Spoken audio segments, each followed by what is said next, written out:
Hello again, everybody, and welcome to another Fight Hunger Bowl podcast. My name is Doug Kelly, along with the executive director of our game, Gary Cavalli. Gary, welcome. Thank you, Doug. Good to be here. Good. Gary, let's open up talking a little bit about one of the teams that's scheduled to be in our game, BYU, coming in currently at 3-2 with an impressive couple of wins late. They need to get 6.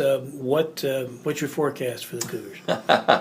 Well, I'm never going to pick their record, Doug, but we're feeling a lot better this week. They've had kind of an up and down first 5 weeks of the season.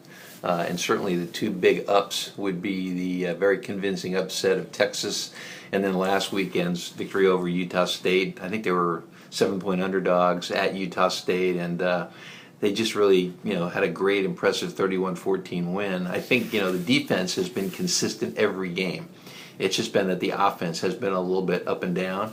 But Taysom Hill, their quarterback, seems to be getting better and better. And last weekend he found a new receiver that had only caught a couple of balls before last week's game, Mitch Matthews, and he catches 3 touchdowns. So hopefully that's a sign of good things to come. Now, you have a long-standing relationship with Tom Holmoe, the athletic director there. What does BYU bring to a specific bowl game other than a great reputation for many good teams over the years? Well, BYU is a really unique school, I think, in that they have the Mormon culture, the standard of excellence, both ethically and athletically, that they stand for, and I think there's something that really people can be proud of, when they're part of the BYU football program or the athletic program or the university in general. And Tom certainly epitomizes that. Steve Young is another one.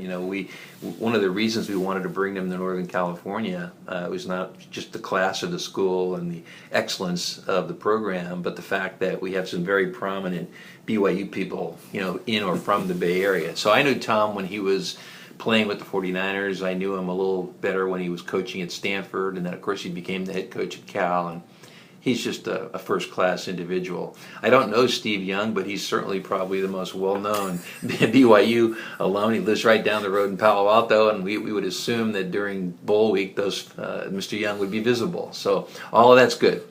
Gary, on the other half of the equation is the Pac-12, and our game has the 6th selection. At the halfway point of the season, you've already got 6 teams with 4 wins, and 3 more have 3 wins. So I would think you got to be feeling pretty good about the number of teams that will get bowl eligible from the Pac-12, and secondly, and most importantly to us, our choice.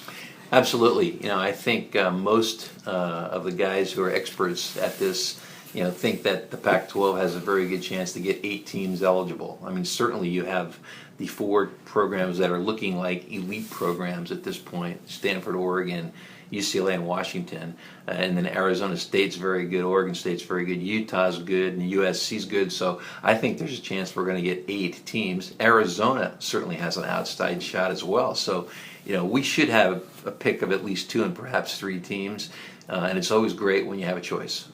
What's your evaluation of the overall Pac-12 performance at the midway point of the season?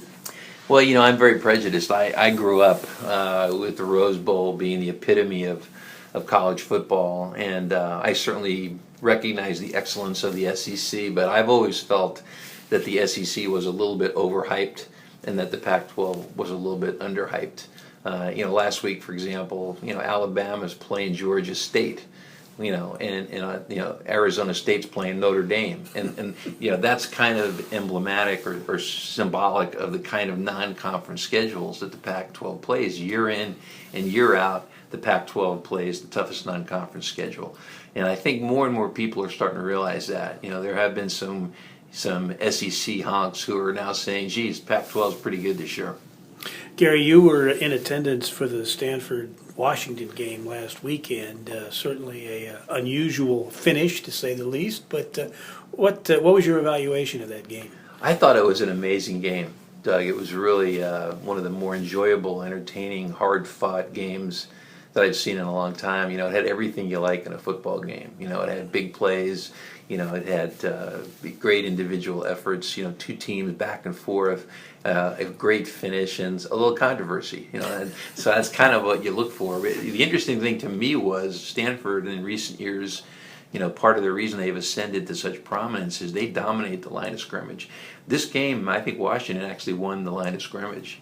Stanford won the game on the 2 long kick returns, and was outgained by 200 yards. So I think what it proved to me was that Stanford knows how to win, knows how to finish, is an elite team, and it showed me that Washington's right there with them. Washington is very, very good. I'm quite anxious to see the Washington-Oregon game this weekend. Stanford returned to major football prominence under Jim Harbaugh, who subsequently left to go coach the 49ers. And David Shaw was named his replacement. And David Shaw has had arguably more success as a head coach at Stanford than even Jim Harbaugh. That's right. That's right. I worked there for a long time, as you know, and if you would have told me that Stanford would have, 3 straight BCS games, a Pac-12 championship, a Rose Bowl championship, an Orange Bowl championship, and being picked second, fourth, even first in the LA Times going into a season, I never would have believed it. But David's done an amazing job. He's a coach that's really gotten a lot of attention all of a sudden. He's 2-time Pac-12 Coach of the Year. He's gotten feelers from the pros, and I hope he does what he says he's going to do, which is to stay a long time at Stanford. He played there under Bill Walsh, and I believe he's sincere about that. I sure hope he is. Stanford, you mentioned Stanford playing, down the road against Oregon, and of course Washington taking on Oregon this week. There are a couple of games, obviously, for the Cardinal before that big showdown on November 7th. What do you think the potential is for a trap game for them? I think it exists, but one of the things that Harbaugh and Shaw have been really good about is keeping the team on an even keel. When I was there and we went to 2 straight Rose Bowls under John Ralston, we had a lot of ups and downs. We were both of those teams, 1971 Rose Bowl championship and 72, lost 3 games because of these kinds of trap games where they let their attention wander or overlook somebody. There is one this week. Utah's a very good team, and at Utah is a very tough place to play, as UCLA found out. So I think Stanford, under Shaw, is more even-keeled and will probably be fine. But it's always a danger when you go to a place like Utah. When you look at Oregon's offense and just the complete quick strike capability that they have from anywhere on the field, what chances do you give any other Pac-12 team of beating Oregon? Well, it's always going to be a track meet. You've got to stay with them. I've been to some great games featuring Oregon in recent years, and the speed at which they play, their ability to score from any point on the field, the ability of the quarterback to run for 80 yards, it's just amazing. And I don't know how many teams, if there are any, in the country that can stay up with them. I think Washington will give them a good game. I think Stanford will be a very, very good game. But, when you're averaging 50, 60 points a game, no matter who you play, it's tough to keep up with that. What they've done up there is really remarkable. And they haven't lost a beat despite Chip Kelly's departure. The thing I found surprising when I was looking into some of their numbers this week, in their last 40 starts, they've put up 42 or more points 35 times. Wow. It's truly amazing. It is amazing. That program up there. But you've been around football quite a long time. Thanks. Well, something to be said for being around a lot. But you ever seen an offense that can compare with this Oregon team?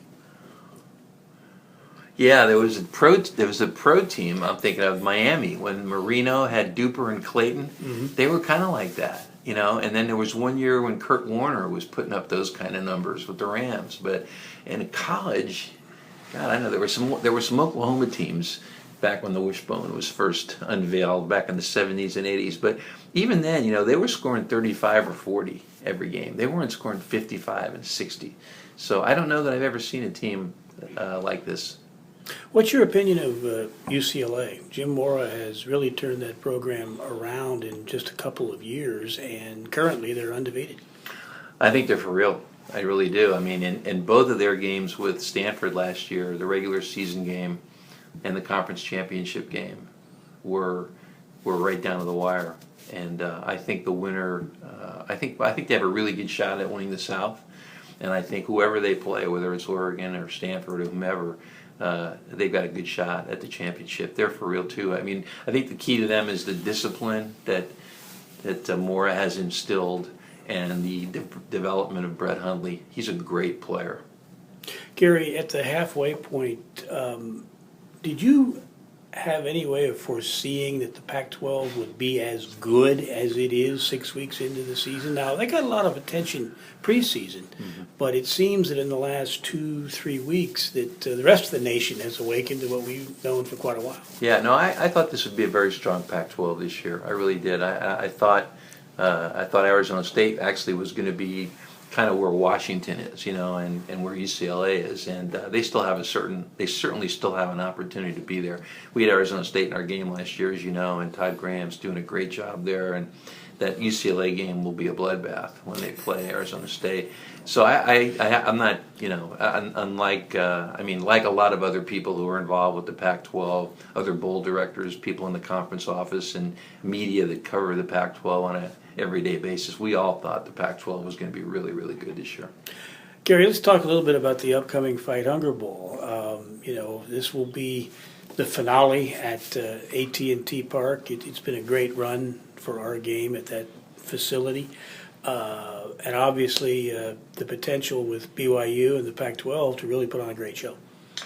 Yeah, it is. It's our 12th year. I mean, it's pretty amazing. It seems like we just started it yesterday, and here we are 12 years later. And we've had a great run at AT&T. We're really indebted to the Giants for being great partners. And we really hate to leave, but in this new era with the playoffs and conferences taking more of a role in bowl games and rights fees, payouts going higher and higher, we just had to take a look at where we were going to be, how we stay relevant, and how we improve. And the new venue was a vehicle to accomplish that.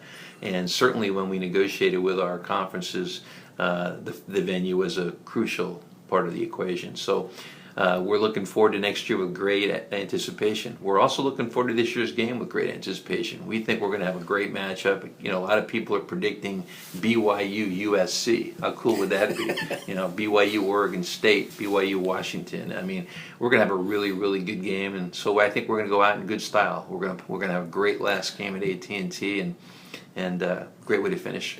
There's one Pac-12 school that not too many people gave a lot of shrift to early on, but coached by a fellow who's into the Pirates, Mike Leach up at Washington State. That's right, and shame on me for not mentioning them. They definitely have a shot at getting bowl eligible too. They've already won 4 games. In fact, if Washington and Arizona both get eligible, we could have 10. Which is pretty amazing. But Mr. Leach, people thought that he had a shot at turning that program around, and he's doing a great job up there. They beat SC, and they're looking pretty strong. And he's a real character. He'd be a great guy to host down here in the Bay Area. In a couple weeks, you're making some plans to go out to BYU and check out their game with Boise State. When you make a trip like that, what are some of the things that you try to accomplish other than just simply watching the game? Because I'm sure a lot of people really don't know what the role of a bowl director is at a specific game. Well, that's a good question. I think we all watch a ton of games on television. I pretty much watch games every Saturday from dawn till 11 o'clock at night. And don't watch a lot of pro football as a result. I don't really think it's fair to my wife to be in front of the tube Saturday and Sunday. But once we know who's in our pool of likely teams, we like to try to see them in person just to get a feel, in person, what it's like on the field to watch them play, and what their fan base is like. How excited are the people in the stands? How likely might they be to come to a bowl game? And I actually, when I go to a game, I actually walk through the stands. And I usually walk through the stands and I've got my button on that says, Kraft Fight Hunger Bowl or this year Fight Hunger Bowl, and people will stop me and I'll say, if we invited you guys, would you come to the game? Sometimes I roam through the tailgate parties and ask people the same thing. And then the other thing is I get to know some of the media while I'm there. I'll typically do some interviews with the media, and I'll ask them the same question. What kind of fan support do you think this team would have if they came to San Francisco? And then finally, you get to know the people. You get to know the athletic director. You meet the head coach. You maybe talk to the football operations person and the SID, and you kind of get a feeling for how they would be to work with during bowl week. So it's kind of a reconnaissance mission, really. Good.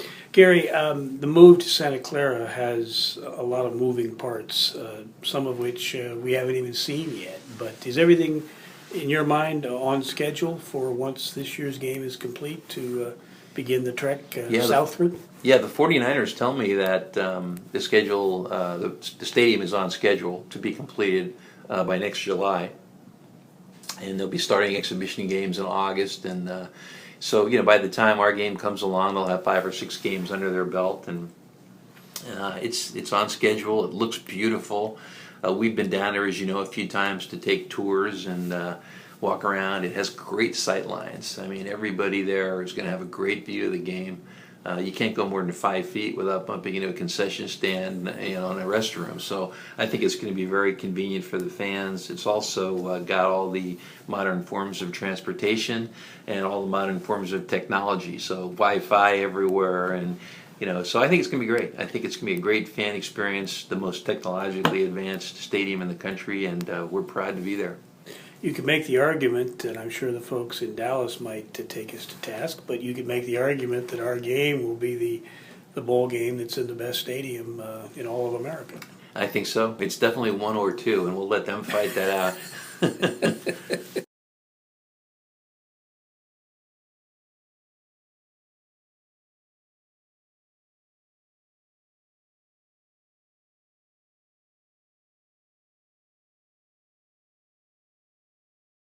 And that's our Fight Hunger Bowl podcast for today.